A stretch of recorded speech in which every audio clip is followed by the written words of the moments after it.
Pakainin mo pa bubo yung pusa ka? Oh, tignan ko. Ako. Bibigyan mo pa tinda? Wala man yung bubo yung malaking dalawa. Siguro naghanap yun ng pagkain. Yung maliit buboy nandiyan.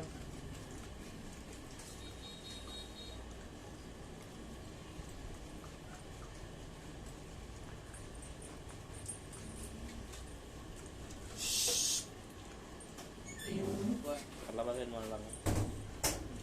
Taka. Kaya papaluwasan naan.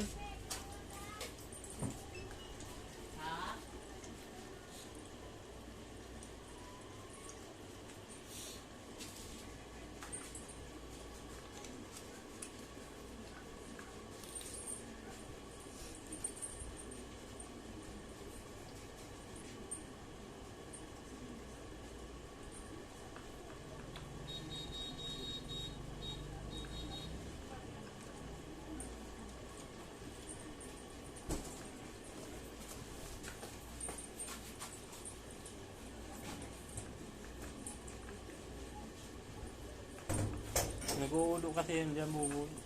Tapos nag-iihi. Hindi oh, nag-iihi yan. Mabaho. Kaya dapat dyan sa labas lang siya palagi.